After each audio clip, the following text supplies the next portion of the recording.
आपको श्री गोपाल नारसन का नमस्कार। डिवाइन मिरर हिंदी चैनल में आपका बहुत बहुत स्वागत है। आइए जान लेते हैं आज की कुछ खास चर्चित खबरें। सबसे पहले आपको धनतेरस की बहुत बहुत बधाई। एम्स के एक डॉक्टर ने अपनी शादी के लिए लड़की वालों से 50 करोड़ रुपए दहेज में मांग लिए हैं। हद की बात यह है कि लड़की वाले यह भारी भरकम दहेज देने के लिए तैयार भी हो गए, जबकि लड़की स्वयं भी डॉक्टर है और वह नहीं चाहती कि उसकी शादी के लिए इतना बड़ा दहेज दिया जाए।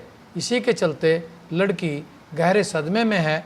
यह खबर सोशल मीडिया पर चल जाने से दहेज मांगने वाले डॉक्टर की जमकर आलोचना हो रही है।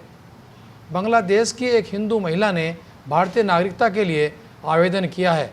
उसका दावा है कि उसने असम के एक व्यक्ति से प्यार हो जाने पर सन 2007 में शादी कर ली थी, लेकिन भारतीय नागरिकता न होने के कारण वे एक साथ नहीं रह पा रहे हैं। इससे पूर्व बीते अगस्त माह में बांग्लादेश के 50 वर्षीय दुल्हन दास को नागरिकता संशोधन अधिनियम के तहत पहली भारतीय नागरिकता मिली है। भारत में सन 2026 के आरंभ से ही जनगणना शुरू हो जाएगी। जनगणना का कार्य सन 2021 में शुरू होना था, परंतु कोरोना के चलते इसे टाल दिया गया।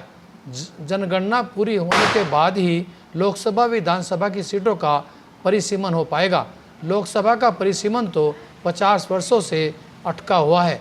जनगणना के बाद सन 2029 से लोकसभा की सीटें बढ़ने के साथ ही महिला आरक्षण भी लागू हो जाएगा। उत्तर प्रदेश में छोटी दिवाली पर 30 अक्टूबर यानी कल दीपोत्सव 2024 के तहत अयोध्या में एक साथ 28 लाख दीपक प्रज्वलित किए जाएंगे। यह दीपोत्सव मुख्यमंत्री योगी आदित्यनाथ के नेतृत्व में मनाया जा रहा है। बीते 2 वर्षों से ठप पड़ी हरिद्वार की जिला उपभोक्ता अदालत में अध्यक्ष एवं सदस्यगण की नियुक्ति हो जाने के कारण अदालत में कामकाज शुरू हो गया है, जिससे उपभोक्ताओं से जुड़े मुकदमों की सुनवाई अब समयबद्ध रूप से हो सकेगी। भारत में अब हाइड्रोजन से भी ट्रेन चलाई जाएगी। पहले कोयला, फिर डीजल और फिर बिजली से ट्रेन चलाए जाने के बाद हाइड्रोजन से ट्रेन का चलना बड़ी उपलब्धि मानी जा रही है। पहली हाइड्रोजन ट्रेन हरियाणा में जिंद से पानीपत के बीच चलने का इतिहास बनने जा रहा है। इसरो चेयरमैन एस सोमनाथ की माने तो ब्रह्मांड में निश्चित रूप से एलियंस मौजूद हैं और एलियंस से जुड़ी सभ्यताएं भी विकसित हो चुकी हैं। उन्होंने एलियंस प्रगति का समय काल 1000 साल बताया और माना कि एलियंस धरती की सैर कर चुके हैं। हाई ब्लड प्रेशर के मरीजों को पटाखों के शोर से दूर रहने की सलाह दी गई है। नैनीताल के डॉक्टर सुधांशु का कहना है कि पटाखों के शोर व प्रदूषण से सांस लेने में दिक्कत, हृदय गति बढ़ने व घबराहट की शिकायत हो सकती है, इसलिए पटाखों के शोर से ऐसे मरीज दूर रहें। और अंत में देखिए ब्रह्मा कुमारीज का आज का हमारा यह प्रेरक वीडियो। कोई कहता है कि अहम ब्रह्मास्मि, यानी कि हमारी आत्मा ही ब्रह्म है, तो कोई सिखाता है कि हमारी आत्मा ही परमात्मा है। यदि ऐसा ही है तो हमें अपने अंदर परमात्मा का साक्षात्कार या कोई अनुभव क्यों नहीं होता है? वास्तव में आत्मा, ब्रह्म और परमात्मा एक ही नहीं, परंतु 3 अलग-अलग तत्व हैं। जैसे म्यान और उसके अंदर रखी हुई तलवार अलग-अलग वस्तुएं हैं, वैसे ये शरीर और उसके भीतर बसी आत्मा दोनों अलग-अलग तत्व हैं। आत्मा ही आपका वास्तविक स्वरूप है।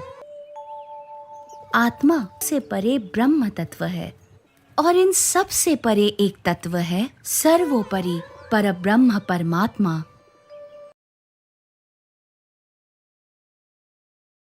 आज का स्लोगन, मन को प्रभु की या मानस समझकर उसे सदा श्रेष्ठ कार्य में लगाओ। इसीलिए बताया था कि मन से ही मन मना भव होना है। मन ने ही बाबा की याद के संकल्पों को इमर्ज करना है, बुद्धि ने सहयोग देना है, बाबा की याद में रहना है। इसीलिए ये जो मन बुद्धि है ये अमानत है हमारे पास।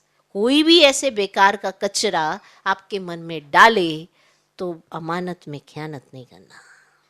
कहीं कहेंगे नहीं हम पर कोई असर नहीं हुआ, लेकिन अगर अंदर रखा तो असर जरूर होता है।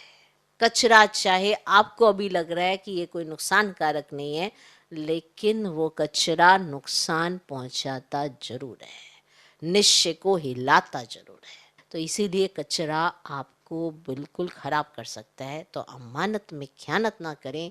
आप मन को प्रभु अमानत समझ के कि इसमें मुझे कुछ भी कचरा नहीं डालना है,